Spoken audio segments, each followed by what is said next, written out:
September 6th. And first item on the agenda is the nuisance rewrite. Dina, Yes. it's all yours. So recently, various staff with the city attorney, we were sitting down and talking about various components of the code, but focused on Title VIII. And in reading through Title VIII in a little bit more detail, we really recognized that there were several chapters within Title VIII that are more appropriate to be in other places within the code. It sort of seemed to have become a catch-all title within the municipal code. And so, working between staff and the city attorney, we've provided an outline of how we would like to reorganize Title VIII. And I'm happy to walk through that in detail with you today. So we haven't started creating any substantive changes yet. This is just about letting you know this is the outline, this is what we're proposing to do, this is generally what we're proposing to reorganize, and then talk a little bit about some of the substantive changes within Title VIII or within nuisances.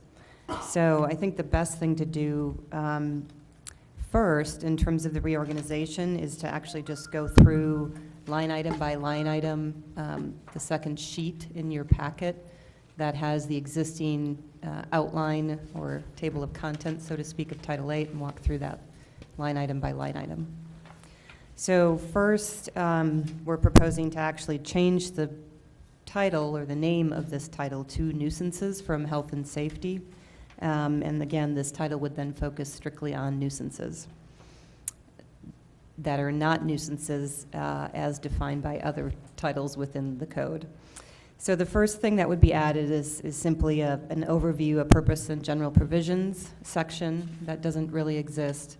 The second thing that would be added is a definitions section. Right now, within some of the individual chapters within Title VIII, there are some definitions, like within the chapter that specifically deals with nuisances. We want to pull those out and have them at the very beginning of Title VIII. So definitions would be up front, and those definitions would apply to everything within Title VIII. So then the next line item, the current 8.12, smoking in public places and places of employment, would actually move to Title IX. And Title IX is currently public peace, morals, and welfare. So that would be moved to Title IX. The 8.16 garbage disposal is going to be renamed trash, and that's actually been in the works for several months now, even before I started. And we're hoping to bring that to you for first reading here at the next council meeting. So that will be done sort of independently of any of the rest of the changes within Title VIII. Next, the 8.2 refuse hauling vehicles will also become part of the trash ordinance. Then everything from 8.24, which is littering of public property, down through 8.4, which is the Uniform Code for Abatement of Dangerous Buildings. All of that will stay within Title VIII, and that's where we will start to take a closer look and scrub for any substantive changes. Next, 8.48 fireworks would, and 8.5 would both be moved to Title IX, which is more related to public morals, or public peace, morals, and welfare.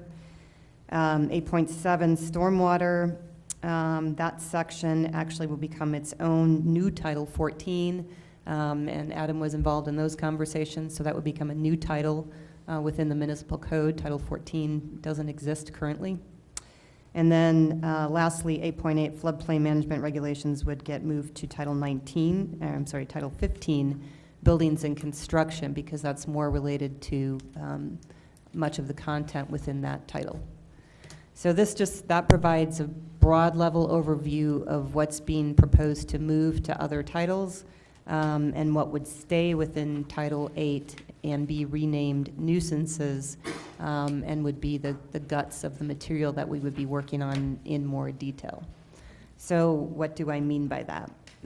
So working on it in more detail.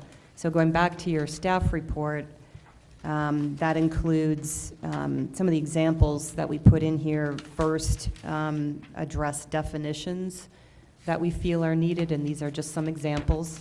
So, for instance, we really need to talk about, what's the definition of weeds versus vegetative growth versus grass. Right now, I think we only basically have the term weeds. In the ordinance, we know that we are in an environment where there's a lot of drought tolerant and native plant materials. And so how do we what do we term those? How do we call those? How do we educate code enforcement and everybody about what's appropriate and what's not appropriate? So trying to get a little bit more information on that, not only in the definitions, but then how that's regulated. Another example, and this came up recently, is that currently the definition within Title VIII of property is one lump sum definition. It basically says public and private property, and there's one definition. There's no separate definition of public property and then a separate definition for private property. So that's just another example of something that would change. We would have two separate definitions. And then another, just a clarification sometimes on some of the definitions. We have a definition of land, which currently speaks to the owner's area of responsibility, and we'd like to tighten that up a bit in terms of clarity. So for both from your standpoint, understanding it from the public standpoint and from code enforcement standpoint when they're enforcing this. So those are examples just within the definitions section that we want to work on. Then if you flip to the second side, some of the actual regulations that we want to talk about and add. The first bullet there is adding language about keeping sidewalks clear of all vegetative growth. So right now, it's not necessarily clear how that's maintained or how we can cite somebody to make sure that they're keeping their sidewalk clear. We have examples of not only kind of weeds overgrowing onto sidewalks, but full shrubs that are blocking sidewalks. And as we're moving towards encouraging healthy living and walking to school, and just getting out and walking your dog, we want to make sure that the sidewalks that we do have are free and clear for folks. So that's just one example of something that we would like to add in and clarify. Another thing that the code enforcement officers have pointed out, and actually I should point out our code enforcement officers that are here, so Jolene and Josh are both here today. If you guys would like to stand up in case council members don't know who you are. So they've been doing a great job the last several months, especially with the monsoons and a lot of weeds that have been growing. So one thing that they pointed out is that littering is actually mentioned within 4 different places currently within Title VIII, and so we would like to consolidate that and get it in one place. So again, it's succinct and clear and easy to identify and enforce. And then, as I mentioned a little bit before, just really getting our heads around a little bit more what is a weed versus vegetative growth versus grass versus native and drought-tolerant plantings, and how are those treated. And so we haven't even begun having those discussions yet, but I think it's important to kind of update and clarify the code. So I guess in conclusion, this is just an overview at this time and looking for questions and input and thoughts, but basically the point of this is adding definitions, providing clarification on some existing definitions, clarifications on vague language, and providing additional language where needed. And then the last component, of course, is the relocation of other components to other titles. So we're hoping to kind of get your blessing on this today and move forward and hopefully bring everything back to you and have this adopted before the end of the year. Are these on a website, like Title VIII, Title IX? Instead of having hard copy, could I? Yes, yes it is. Sir? Yeah, I don't know the exact link or where it's found. Kathy, you might know more than. I didn't get the question. What, the code? Well, if I wanted to say, go on vacation, I want some easy reading, would I go to Title 8? I'm just joking. Title 8, and I'd just like to read it and not have a copy. I don't need a Yeah, copy if you running go for on- me. if You go can on- get it all online, Preston. Yeah, it's all It's all, you can online. get it in a PDF and And download it's- the PDF. And If it's you go actually on not a lot of government reading. Sorry. Just one at a time. pretty I mean, short. So, Yeah, if you want to go on to government, and then you go over, where it says municipal code or charter, you click on that, and then it goes over to another screen, and you say municipal code, then you can say Title 8, and then it's all be right there. okay. I don't want a paper, I just want to look at it on my computer. Okay. Any other comments? I do have a couple of comments and questions. Just first off, this is a little bit of a side note about your language of keeping sidewalks clear of all vegetative growth. On my drive down to City Hall this afternoon, going over the 4th Street Viaduct, there is quite a bit of weed growth on that viaduct, and I know that the city is trying to lead by example in their code enforcement and obeying that, and thought maybe we should put that on our list of abating that. It's getting a little bit embarrassing to have that. I was wondering also if, as you're looking over the regulations and the definitions and things looking forward, in some of our past meetings, it seemed like reviewing how to deal with the dangerous building abatement needed to have some revamping or looking at too, since that's something that we haven't pursued much before, and we're looking to doing in the future, that we may need to look at that as well. I was wondering if that was on your list of consideration. Yes, that would be one of the chapters currently within Title 8 that we'd be taking a closer look at. And that would be within what's been adopted by the city as amended from the independent code. Okay. And will we also be in this process of relooking at these, will that include streamlining the process that we go through if there's code violations that aren't being remediated by the property owners? We hadn't talked about that specifically. That's something that we can definitely talk about moving forward and with the attorneys in terms of it potentially changing any of the policy around how we notice or proceed with. Right, because that had been in some of our conversations in previous meetings before you had come on board. Okay. And just my last thing is just maybe a shout out to Josh and Jolene. I had to leave our last meeting early, but I wanted to make sure that I publicly thanked both of you for your work. I know it's not an easy job, and you guys have been doing a fantastic job. We really appreciate what you've been doing to help clean up Canyon City. Thank you very much. Jim? Thank you.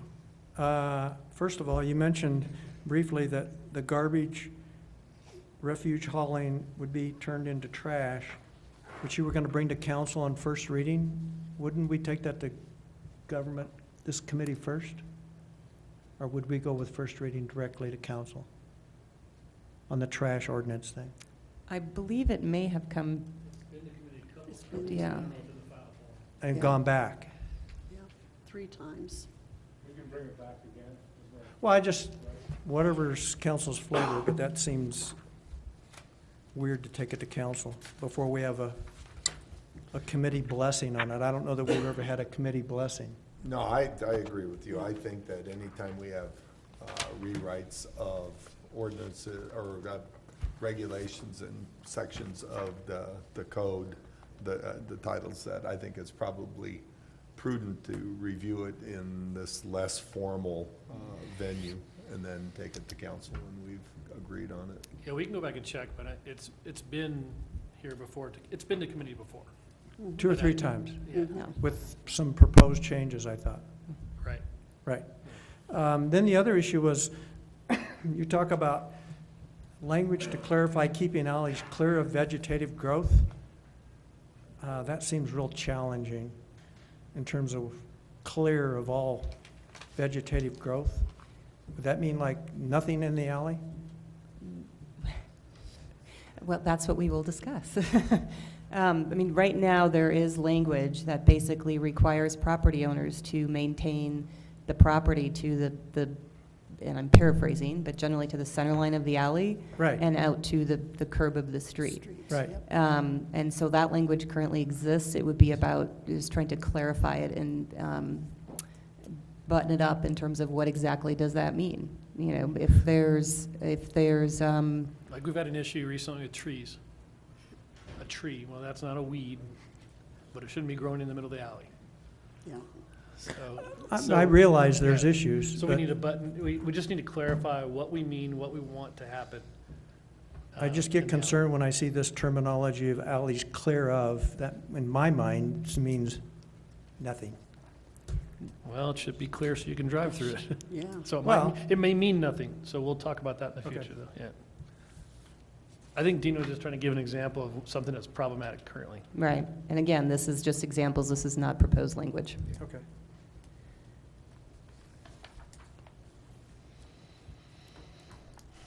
I'll just caution about overreaching on regulations. I think you're gonna start to get some real aggressive feedback from the community. Because especially given the amount of precipitation that we've had this summer, there's been an excessive amount of growth. And I know our two code enforcement people have stayed very busy sending notices to half the people in town, and I'm hearing about it. So I would be cautious about being over-aggressive. Mark? One thing that concerns me is what Ashley brought up, is, whoa, I don't really need that, do I? Oh, anyway, is the fact that we're holding the citizens very responsible at a certain level. And we as a city are not doing our part on city properties. I think I would hope that maybe as the code enforcement people are driving around doing what they do, that they might make notes of where the city is in error too, and then let's get it fixed, because we can't have two different standards, one for the city and one for the citizens. Right. I think that's And they pretty have been doing that, and Very good. they've received some complaints about city property, and so those have been passed along to folks that are maintaining that. okay. And just as a follow-up, I would say, especially with the examples that I gave here, we're not necessarily proposing to add a lot of new or different. It's simply trying to clarify for the most part. Okay. So something that might already be regulated, but might be difficult to interpret, Make to it try to make enforceable it by very clear. definition, kind of. Good definition, so you know what you're enforcing. Thank you, Dina. I appreciate that. Thank you. Anyone else? Thank you. All right, next item is gonna be an Adam thing, and I'll say it one time, and then we'll use an abbreviation or something, but electric personal assistive mobility devices, EPAMDs. Yeah, these are terrible acronyms, huh? Yeah. It's like an M-pad and an O-pad or something, I guess, I don't know. Yeah, so, this is not a new concern or concept to the city. It's been discussed in the past. It's not a unique thing to Canyon City, limiting the types of devices that are allowed on sidewalks or trails. It has come up again recently because of our trail expansion, as well as some recent complaints and conflicts that were observed. So we were asked to draft an ordinance for you, and this is what myself and the city attorney has come up with. But essentially, any self-propelled vehicle, anything that you can think of, would be prohibited on trails and sidewalks unless those trails or sidewalks are specifically designated for those devices to be used, or vehicles, whatever we want to call them. With the exception, we gave a couple exceptions. One is an electric bike. If it's one that can be disengaged from its motor, then they can ride that on the trail or the sidewalk somewhere they're allowed to, and then engage it when they need to. And then the other is, of course, for American Disabilities Act definitions. If essentially any of those devices that we're talking about prohibiting can be used by someone that is disabled by those definitions in the federal law. So I know a couple of years ago, we had problems with there was a big boom for scooters, less than 50 cc's. That was the thing. Don't have to have a driver's license, don't have to have plates, don't have to have insurance, don't have to wear a helmet, don't have to have eye protection. And people were riding those around town, and we were just talking about this a minute ago. They were, you know, they can't decide whether they want to be a pedestrian or a vehicle. And so they ride on the road when it's convenient, and then they ride on the sidewalk when it's convenient. And then they park on the sidewalk when it's convenient. Or they park in a parking space when it's convenient. And so there was that kind of conflict that was going on with the mopeds. More recently, we've got some Segway stuff going on, and that's where some of the more recent complaints came from. In the Denver metro area, the big concern there that they've seen, and we're trying to prevent happening here, haven't seen it so much yet, is the electric bicycles. And the big concern up there is the speed at which those are operated at. And so those have been outright banned in some of the cities up in the Denver metro area on the trails. So that's what we have before you. It's a fairly simple ordinance, very easy to enforce. So unless there's any questions. Question. I've got a couple. It's, in the proposed ordinance, after the now therefore, it's the section 9.44040. It's titled Vehicle Operation and Parking Restrictions. Unless I'm just really having a problem, I find there's nothing in there about parking.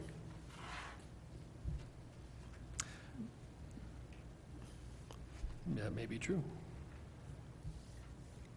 And carrying that same. Oh, I know why. Because this is an addition to an existing section that has other segments.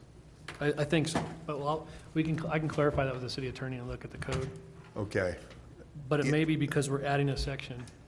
Well, Because see, it's hereby. I believe that's correct. Yeah, it's amending an existing section that already includes parking restrictions for other stuff. okay, so this is. I didn't know Corey was in the cloud. Yeah. So this is new language that will supplement language that's already in 944-040. Correct. I'm positive that's what it is. That's why you're seeing that. Okay, Yeah. well, and then my second comment was with the 1004-155. It references bicycles and skateboards, and there's nothing in here about bicycles or skateboards, but if this is, again, a supplement It is. to what's already in Yep. that exact section of the code, then, It is. and I don't have any more questions. Those are The good questions. self-propelled, I am assuming, is the bicycle and the skateboard and the little scooters? Yes, the device is self-propelled. Okay. You're not propelling it. Right, and Yeah. we're going to be enforcing this, correct? If you pass the ordinance, we will. Okay. Who does that, the police? The police department will do it, yeah. Was there someone else? I just had a question. There's nothing in here. There are several communities that have found a lot of economic boon to allowing people to have driveways or routes that they could take their golf carts or UTVs on. Yeah. Could we do that here? We could, and we've looked at that before. We could look at it again if you want. The way our community is laid out, and there's certain restrictions based on state and federal highway. Right. And because our city is bisected Right. twice by a state highway, that is problematic as well. There was an ATV group here locally that was interested in a while for that, and there was all kinds of evidence against ATV use. And the communities that use golf carts, they're laid out a little differently vehicle-wise and transportation-wise than the city is. And so the last time we looked at it, we did not think it was a good idea whatsoever. Okay. Right. Then, John, you requested to speak, and then Gary, I'm gonna get you up too. Hi, John Hamrick, 108 Dewey Road. I had a question. It says in 944-040, it lists all the types of vehicles, and then it says that they have to be used on established roads specifically designated and marked.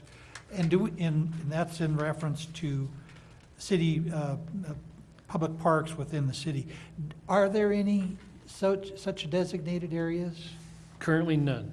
None. But this allows city council to do so if we have a park that makes sense to do that. Thank you. Yeah. Gary? Thank you. Yeah. I'm here to speak actually on the Could you give Segway. us your name and address? for the Gary record? Howard, and I live at 1708 Cedar Avenue. And I'm here to speak specifically regarding the Segways. And I just think it would be a problem, well, to set the foundation, I'm starting a Segway business here in town. And we do what I call it is a historical tour around Canyon City. So people, they book a tour and we do about a 2-hour tour where we drive around Canyon City and sometimes we need to use the sidewalks, especially to cross like Royal Gorge Boulevard, use the crosswalks and the lights and stuff. And I think that if you just make a ordinance that they cannot be used on any sidewalks, I don't think that's good. Well, it's not good for my business, of course, but I understand that you wouldn't use them on the downtown area where there's high foot traffic and things of that nature. But when you're on the back streets up by St. Scholastica or like in the park, sometimes like going through Duck Park and things of that nature, I think they should be allowed. And it's a big draw for the community. I've spent a substantial amount on the website and advertising for this upcoming year, and hopefully to draw more tourists to our area, which will come in and hopefully spend money like at maybe Raft Masters or places of that nature. Hotels, gas stations, restaurants, and I think if any of the council members would Google Segway tours around the country, they'd be surprised. They are all over the country in large cities and tourist areas, and I think we are considered a tourist area and an upcoming tourist area, and I think we should promote things of this nature. I would hope that the council would agree. I think one business is good for another business, and I would just like a lot of thought given into how the ordinance would be worded. Okay, well, I appreciate your input. Stay tuned. Okay? We'll- Okay, thank you. Mr. Meisner. I'll let Ashley go. She's Ashley? patiently waiting. I have several questions and comments, actually. You say that we decided to bring this forward. Who is we that decided to bring this forward? I was directed by Tony. He said he had received some complaints. Businesses on Main Street were complaining about the interaction, particularly the segways and pedestrians.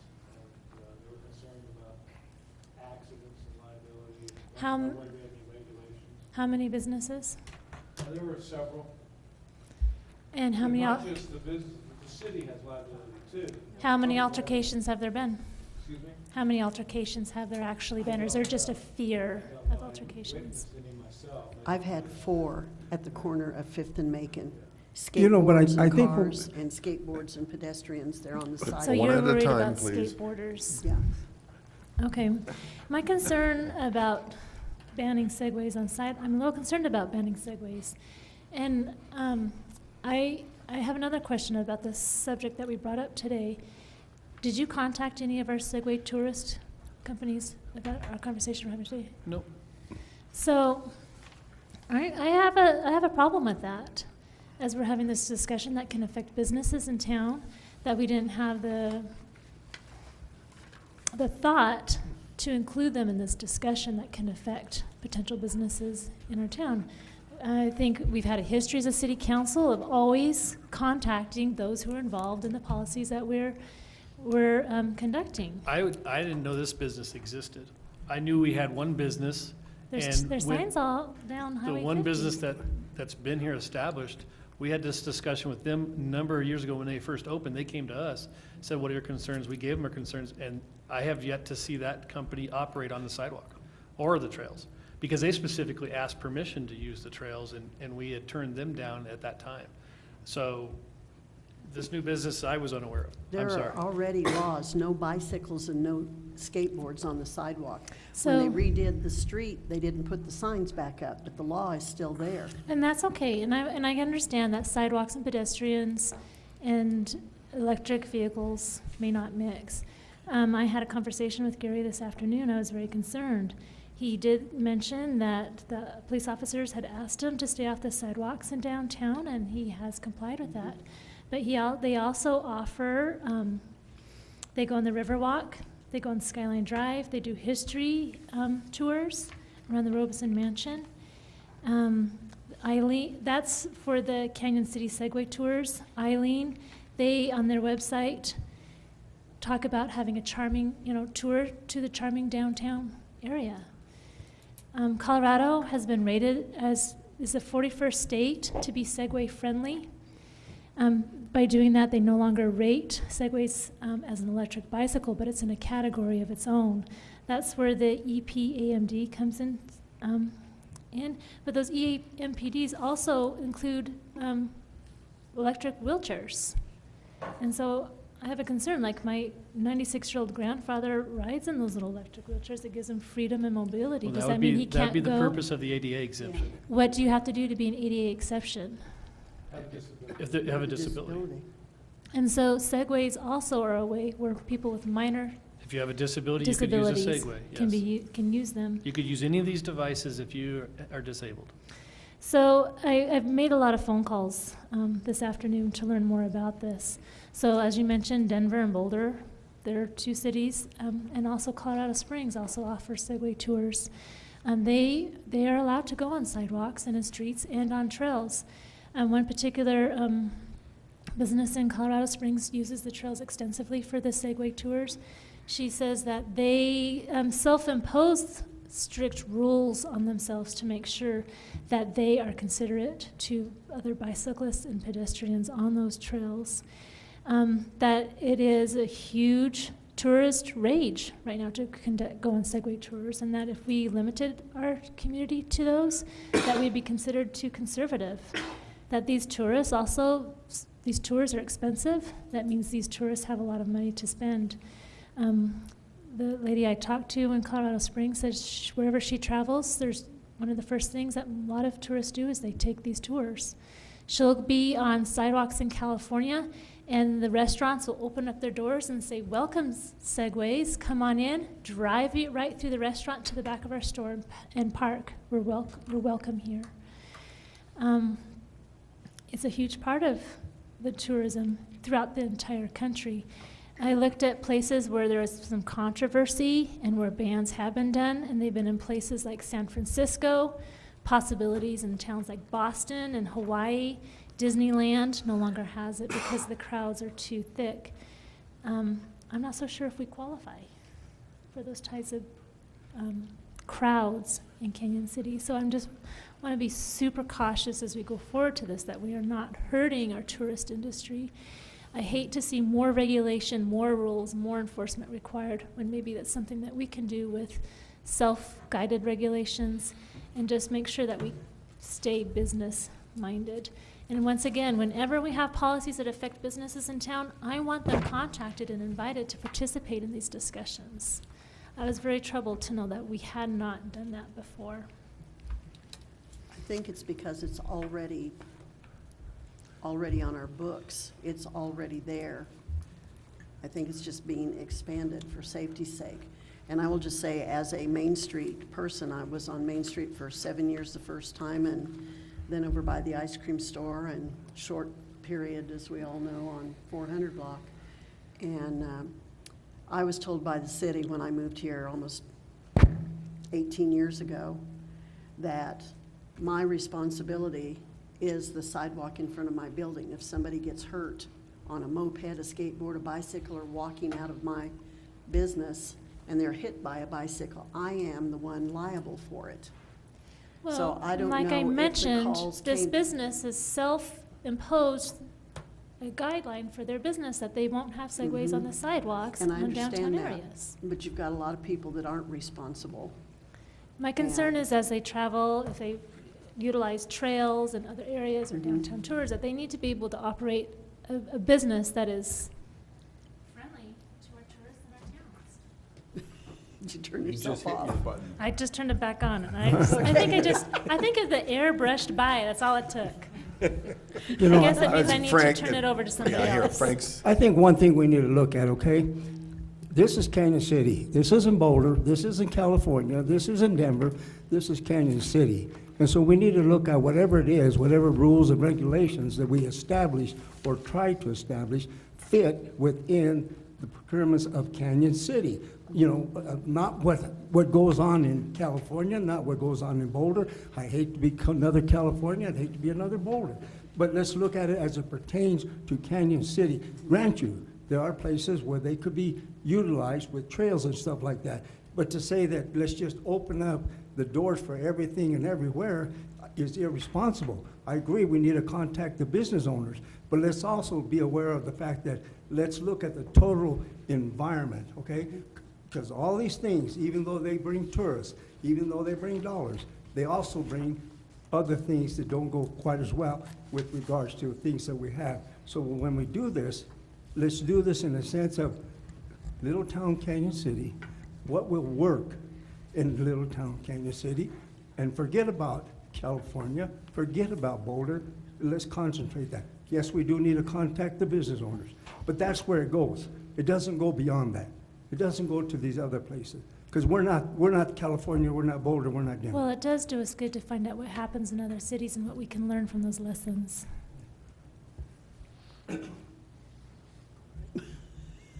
Jim, Thank you. Corey will jump in if he Got needs it. to. I concur with many of the things that Ms. Smith has communicated, as long, and as well as Mr. Hawkes. But I got a specific question in terms of verbiage, and I hate to do that at this stage, but page 1, item A, under 94404, it seems like that sentence that talks about established roads and trails, are you trying to say that they can only ride on an established road and trail that's specifically designated? Is that what you're saying? Yes. So in other words, I couldn't drive a Segway on Main Street if it wasn't designated? No, this section that you're looking at refers to parks. That's for parks, that paragraph. With any public park owned by the city. So, no, you can ride a Segway on a city street. Okay. Somebody mentioned that, and I couldn't find that, but I've now seen that, so I feel better, I think. Yeah, so if, for example, we had, let's say there was a section of the Royal Gorge Park That makes sense. that we wanted to create a little track, kind of like they've done out at the County Road 3A, that we could designate this as a Segway play area. Or Could- this is a nice, straight, flat bike trail, and you can use electric bikes and go 40 miles an hour if you want. Could you go on 3A Yes, through the park? yeah. 3A is a public street. But it's not designated. Yeah, but the section that you're talking about that talks about designation, that applies only to parks. County Road 3A is a county road. Yeah, that'd be a dangerous road to ride a Segway on, though, because people drive so fast. But is that not considered part of our parks? No, it's a county road that goes through the park. So you could ride your Segway all the way up 8 Mile. You're considered a pedestrian as you're cruising around on your Segway on the side of the road. Really?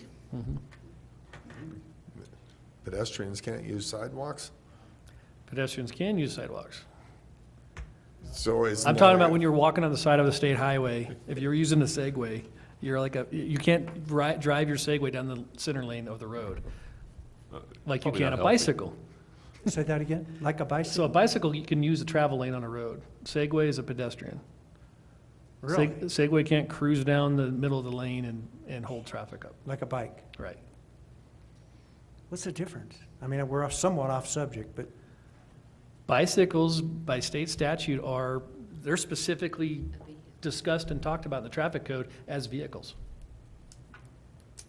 If the state wants Segways to be considered vehicles someday, they may do that. They'll But create- currently bicycles are specifically addressed in the traffic code.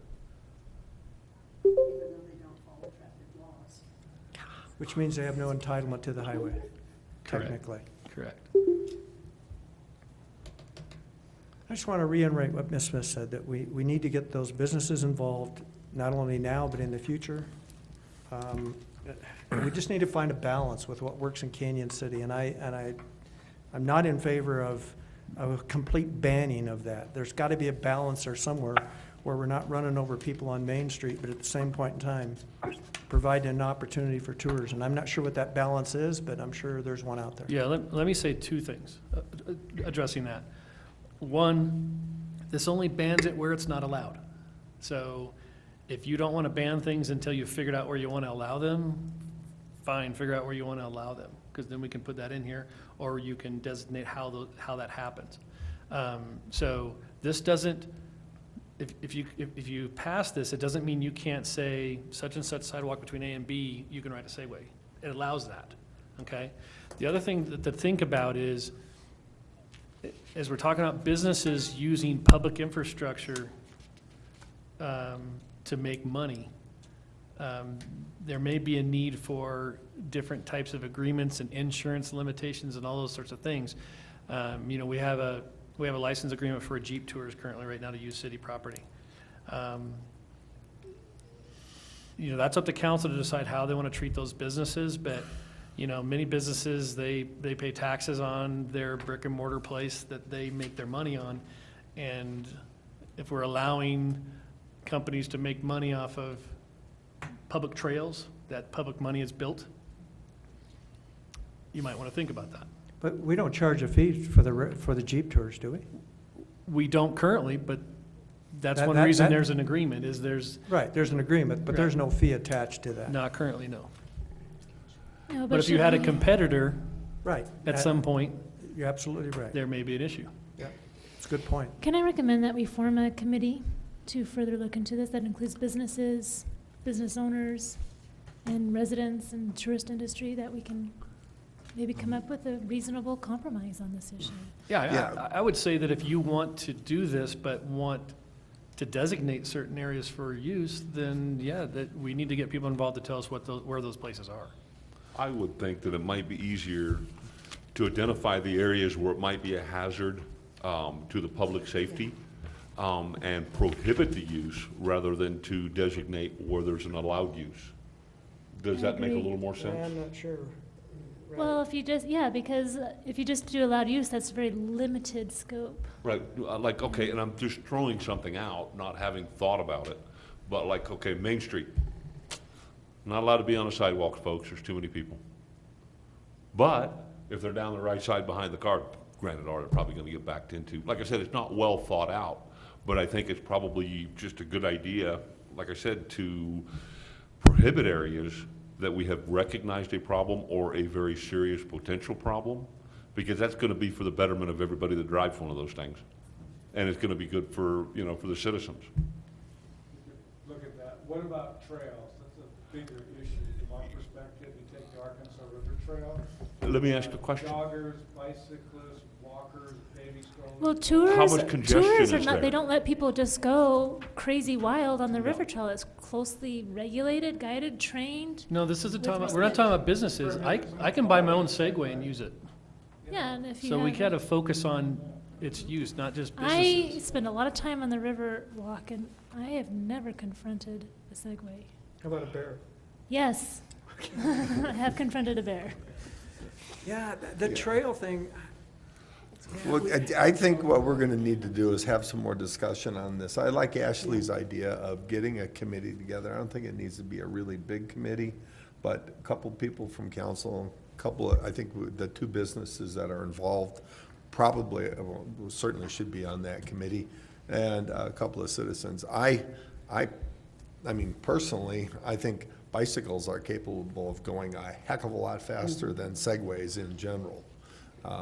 And and bicycles are certainly allowed on all of the trails that we have, with very few exceptions.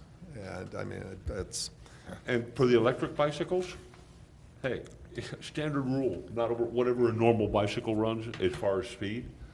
You know, because what that does, and Preston's smiling at me, so I don't know what I'm saying wrong here, but anyway, it's like, okay, somebody wants to take their bicycle on a trail and it happens to be electric bicycle and, well, okay, hey, you know, standard rule on our trails and not over whatever a reasonable and prudent, you know, speed would be. That's it. Well, plenty more to talk about. Gary, but if you want to come up to the microphone. Well, he's coming up. If we do a committee, hopefully we would follow our new concept of having a facilitator outside of this department. And that's nothing personal, but you know, we talked about where you could be a participant, but not a facilitator. Well, and it seems we have, Dozen duly trained facilitators. Right. yeah, and we have, it appears that we have council members that are more in favor and more, that are more cautious, and that I would recommend that we have both sides represented on all spectrums. And when you say businesses, are you just talking about the Segway business? Or are you talking about Jeep tours and downtown businesses and businesses I on think downtown Highway businesses should 50 have a and- say in how they want their downtown Okay. environment to be, absolutely. Okay. Go ahead, Gary. As far as the segways and bicycles and stuff, someone just said that bicycles could go much faster and things of that nature. And that is true. Segways, max speed, 11 miles an hour, period, no exceptions. That's all they can do. So most people can run 11 miles an hour. So, I mean, yeah. Not very far, but. Not very far. Yeah, you can go about 12 miles on a Segway, so. Just depends who's behind me. Not fast enough to leave skid marks in the gravel. All right, for the record, this will make Kathy's note-taking or minutes a lot easier. I have look- 2 council businesses and 2 citizens, so that's what was said, but. It's, Ashley, two council people, were you saying one in favor and one One pro, opposed, or one just con. getting Well, citizens in favor? Get and a, opposed? Both. get a representative from the Segway industry. Segway, yes, Segway industry. Just Well, I would one. invite both of them. I- Well, if you're trying to minimize, Well, they know the product, they know the dangers, and they know what they can do and can't do. If So we it's have very important to have Two them Segway involved. businesses and 2 other businesses, especially downtown. Yeah, I would specifically include one downtown business and then one other That might be business that may or affected. may not Be be. affected. Yeah, Any citizens, and, residents? well, yeah, I think we could open it up to 1 or 2 residents. I mean, well, I would, actually, I would say one person from FAR, I think would be a. Representative of the a trails. good. Big interest in the trail system and everything else, excellent, yeah. Yes, Yeah. and then just maybe one other resident. Yeah, I don't think it needs to be too overreaching. but- Okay, I Yeah. have 2 council, 2 Segway businesses, 2 other businesses, 1 FAR, 1 resident. Sounds like about 8. Yep, good Okay. enough. two Segways if they're interested. I don't want to get in a situation where we Force them to, Right. yeah. having to beg I somebody. presume you'll be interested. Yes. All right. You weren't invited. Just kidding. Okay, any more discussion on this topic? Thank you. Thanks, Adam. Thanks. All right, let's move on to the next item, the use of cell phones and texting while driving. And I think, Tony, you gonna cover this for the police chief? This is based on, I don't know if our city attorney's still on the phone, but this is based on a recently passed Senate House bill that regulate the use of cell phones. First, they prohibit the use of cell phones either for calling or texting purposes when driving if you're 18 years or younger, unless it's an emergency. And it restricts the use of cell phones for the purposes of just texting if you're over the age of 18. And the fines, if you use the cell phone, if you're under the age of 18 for calling purposes, the fine is $50 the first time and $100. If any person, this would include an adult over the age of 18 or someone under the age of 18, uses a cell phone for the purposes of texting, it's a minimum $300 fine. And according to Corey, we chatted with him yesterday, with Dennis, the state has effectively preempted the law in this area. So either the city, adopts this or it doesn't. You cannot really modify the fine structure according to Corey. It's being preempted by the state law. Doesn't prohibit, if you didn't support it, it wouldn't prohibit a county sheriff, if they want to enforce this, from enforcing it, state highway patrol from enforcing it. So it's not as if you didn't adopt it, it could not be enforced within the city limits. We're still part of the state. And the one caveat is the officer has to observe the violation. So they have to actually see you either calling for the smaller fine or looking down and looking like you're punching into a phone for texting purposes, and they're usually pretty good about that. Question. We'll open this up for some discussion. Go ahead, Mark, you can go first. I pick up my phone to dial a contact. I'm using Bluetooth. Do I get a ticket for texting and driving? I think if you're looking down and you're punching into your phone, that's texting. Don't you have an audio-activated system? My truck's only a 14, no. Okay, we need to upgrade it. Because most people have voice-activated cell phones if they want to talk when driving, and I can do all that, Yeah. but to get to my address book, Hey, I gotta look that's- down. Tony, Contact. Yeah, Tony, can I Sure. step in here for a minute? sure, please. So one of the primary attributes of the new law is that the police have, when you're proving your case, they have to prove something that is akin to careless driving. So typically what would happen, and Chief, certainly correct me if I'm wrong, is the police are going to see something, whether it's someone having to stop too quickly, whether it's weaving, whether it's something else, and they're going to see that the person's on their phone. This makes that conduct unlawful, and they have to prove what's akin to careless driving. What Mark just described, more than likely, absent some other conduct, isn't going to be provable, because you've got to prove something that is akin to careless driving.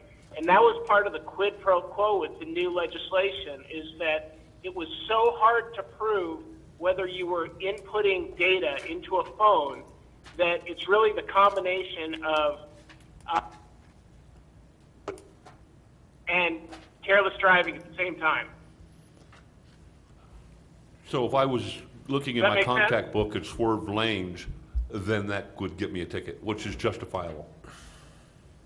Or anything that catches the officer's attention or that they can attribute that is not taking into account the roadway. So if you stop way too quickly because you were looking down at your phone and the car stopped unexpectedly, you don't have a collision, but you slam on your brakes in a manner that's unsafe, same thing.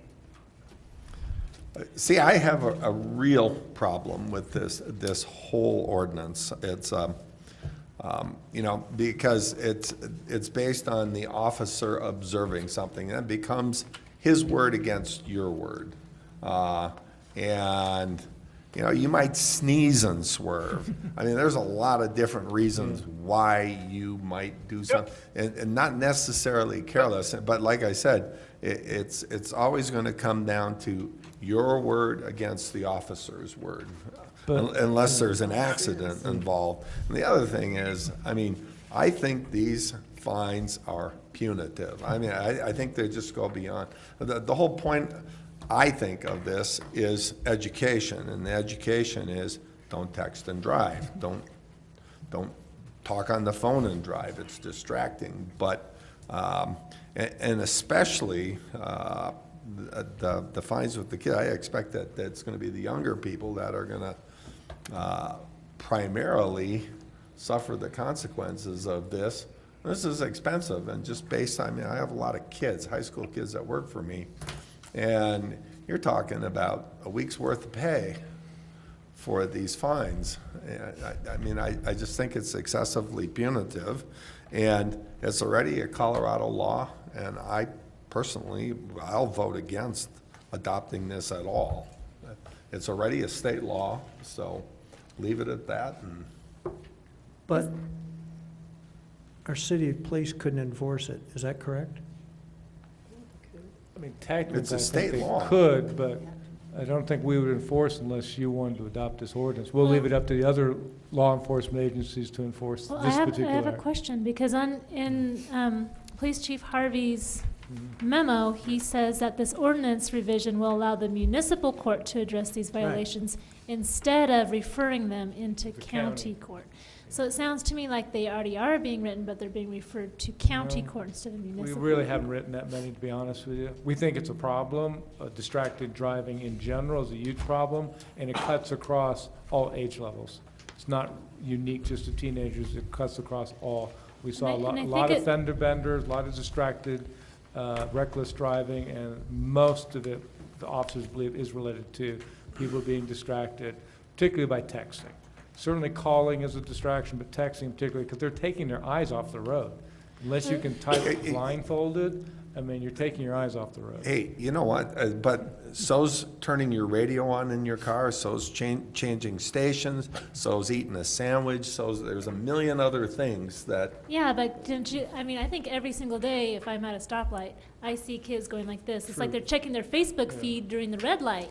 But, I don't see as many kids as I see changing the people radio from your laws- age to my Yeah. age. Yeah. Pretty much I I mean, see the all National that. Safety Council attributes 52% of all roadway deaths to cell phone use, not to changing the radio, not to talking to someone in the car. Reading. I mean, it's clearly a significant issue.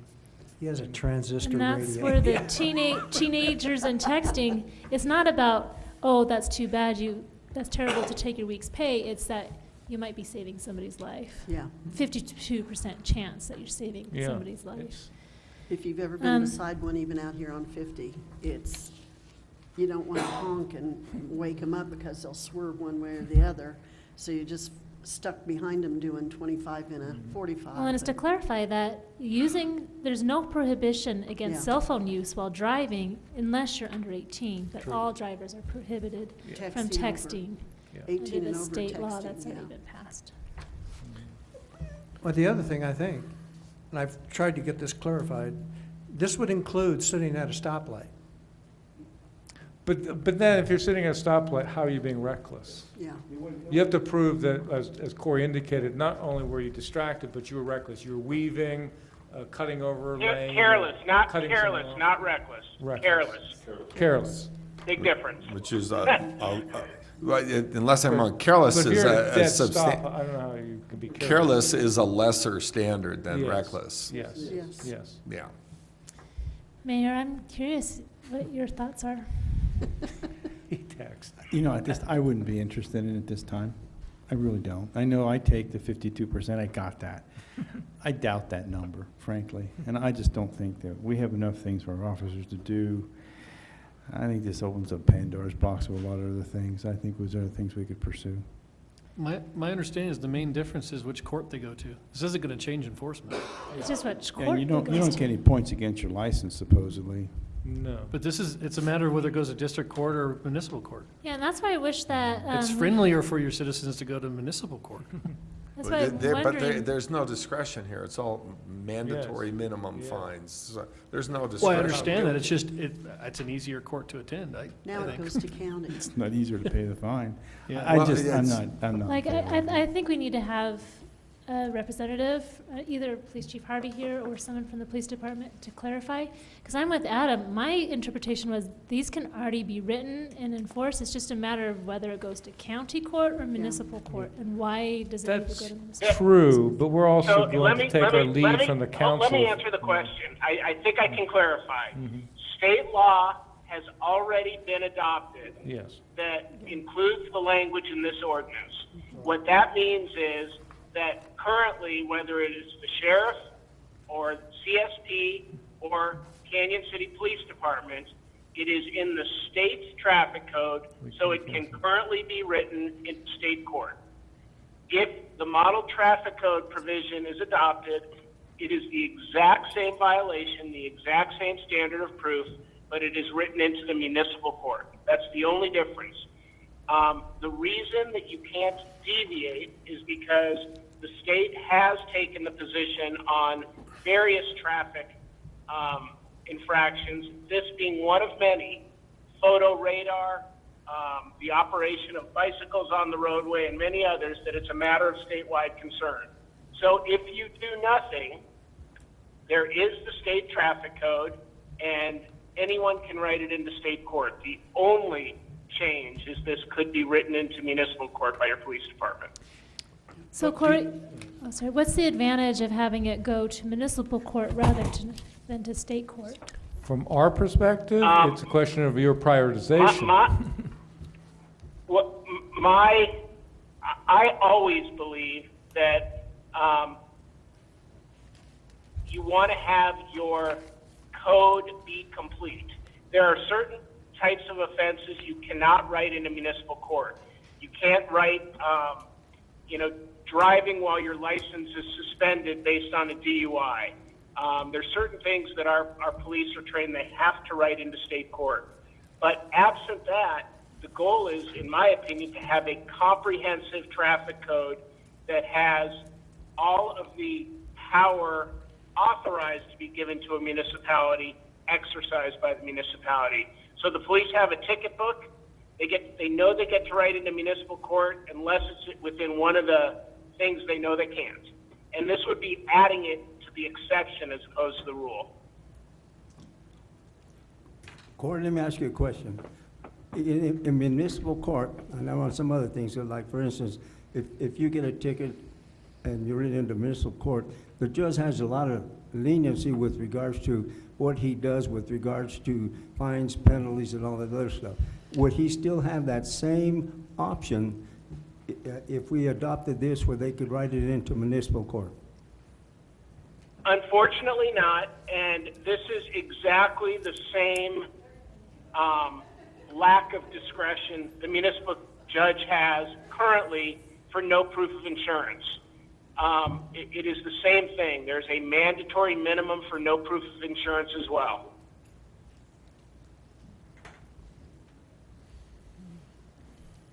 Not this high, but still a mandatory minimum.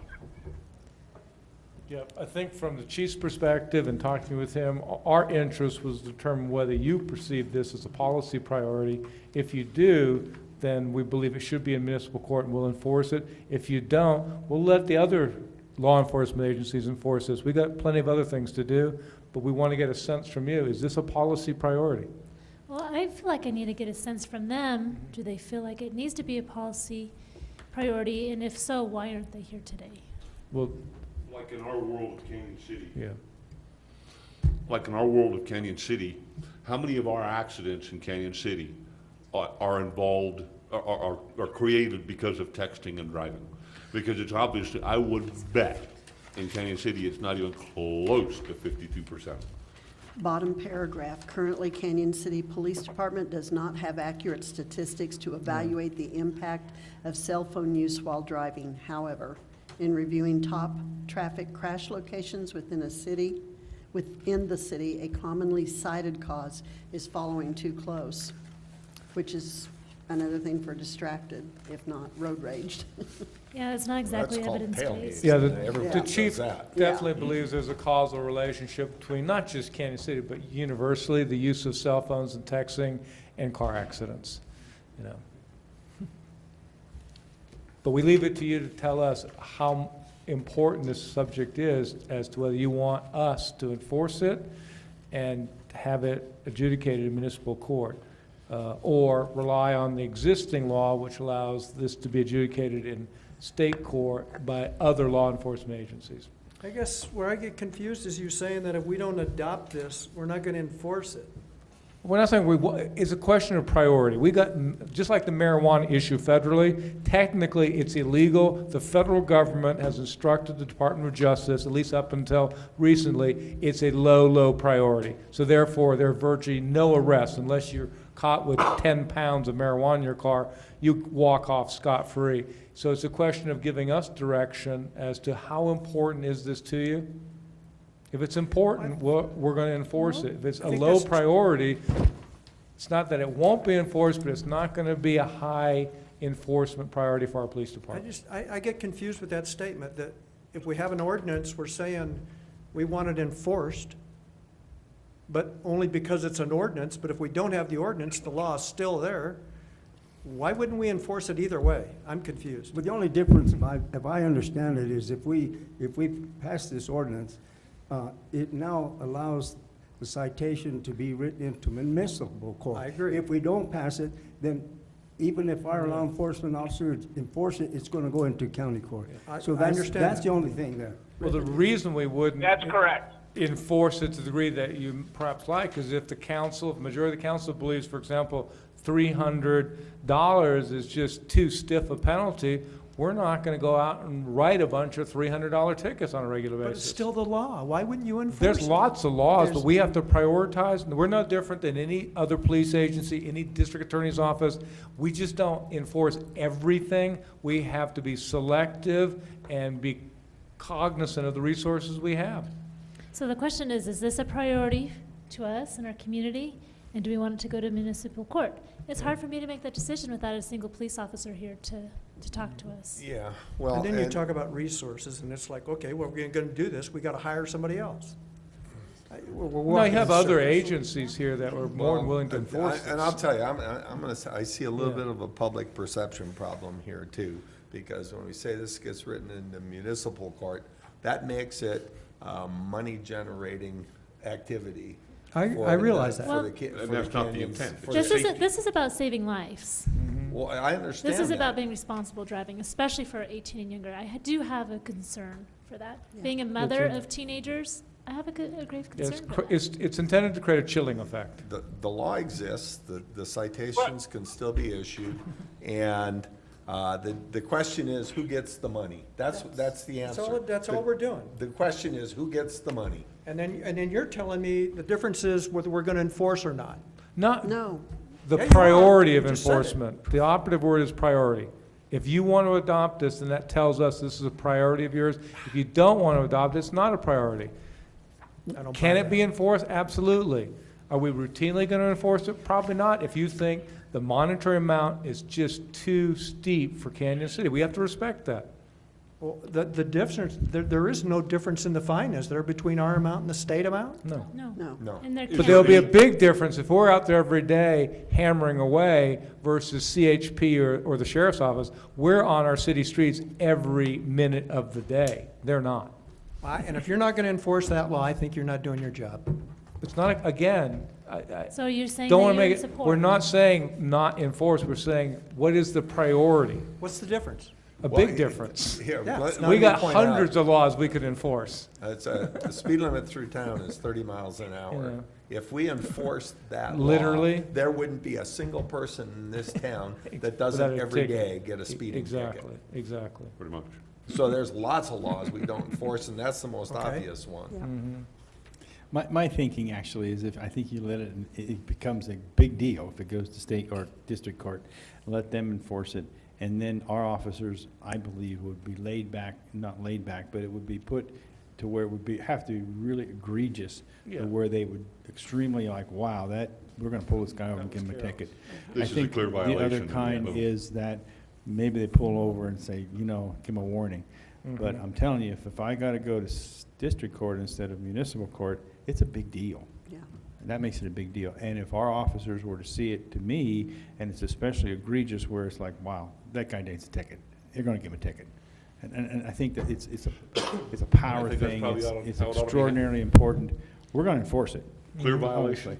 But Yeah. like Tony's saying, if, especially, it has to go to some level of extreme danger or close to extreme danger where officers would, and they're well-trained to say, yeah, that guy needs a ticket.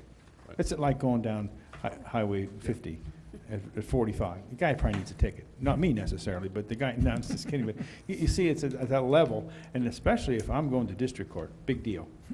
Not municipal court isn't, but it's a big deal. So I don't know, I just, that's why I'm thinking maybe we should leave it in that category.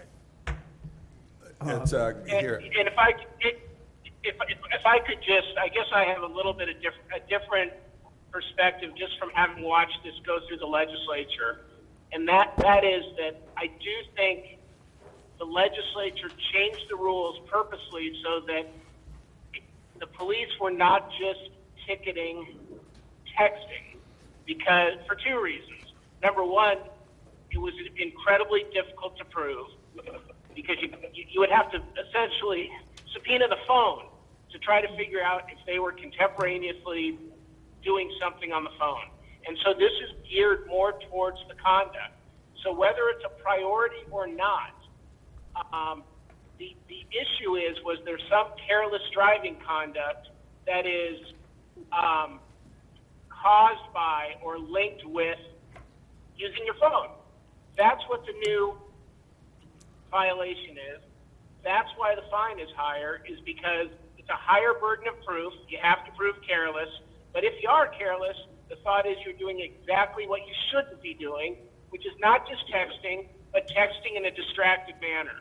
So, at least from my perspective, you're going to write it either way. If you're going to write it either way, why wouldn't you have it in your municipal court? Yeah. And that's where I Whether kind it's of think- generating money or not, it's, It's, well, John, here, I'm gonna take a break from our discussion. Up to the microphone if you could, please. I'm just going to say, my question is moot after the scintillating discussion that I've listened to.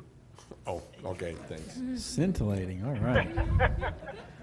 You need to change that vocabulary. So where do we want to go from here? Do you want to take to city council and vote? Do you want to get a sense of where we're at? Personally, I look at it this way, okay? I think we need to go with this so that it gets into municipal court rather than the county court. And the reason I say this is because the simple fact that unless they've changed, okay, it's a lot easier for our officers, if in fact they have to go to court, to go into municipal court rather than into county court, okay? But I would still also say that if we do this, I think we have enough intelligent officers out there that they will take into consideration that do we do it or don't we do it, okay? And with regards to the facts that texting, driving, and careless driving and everything in there, I think they're more intelligent enough to say, does it really warrant the ticket? I don't care whether it's municipal court or county court. Does it warrant a ticket? And I think our officers are intelligent enough that when they write one, if they do, they'll take that into consideration. Well, I mean, taking in I think Ashley made a really good comment that there is no police officers here Why to is talk that? about this. And I think, if nothing else, let's put it off till maybe our next general government I mean, committee that'd be meeting. like or- Adam throwing something Well, out here and. I'm okay taking it to a Monday night meeting as long as there are some police officers there to report and discuss. Okay, discussion. I would be too, and sorry, if it doesn't do anything more than start conversations at homes, because, make oh my awareness gosh, did you hear about what city testing. council did with the cell phone? It'll at least start conversations, yeah. Well, But it's their already presence enforceable. speaks Yeah. volumes as well. and I Because think it's that would already be out there, important. it'll just bring more conversation, whether it's good or bad, it'll have people showing up Monday to talk to us. All right, well, should we put it on the agenda for the next council meeting? Okay. As is, Yes. 9/18. Okay. No. Yes. Yes. Yes. Got a majority, go ahead. Okay. Let's do it. 9/18. Same reason I'd say no for anybody else that brought something here to be supported. All right. Construction standards. If there's no more discussion on that topic, the next item is the construction standards. And I'm guessing Adam's gonna cover that. That is why I've stuck around. Oh, we thought Not you, for that scintillating discussion. yeah, I'm I'm disappointed. So, it is time to update our standard construction specifications. We do it by resolution. Last time we did it was in 2008. We kind of just let the housekeeping stuff stack up till it was significant enough to do it. So now's the time. I gave you guys a summary of the updates. We can go through them line by line if you'd like. If you've reviewed them already and have specific questions, we can discuss them. But I can tell you, let me just make a quick glance here real quick.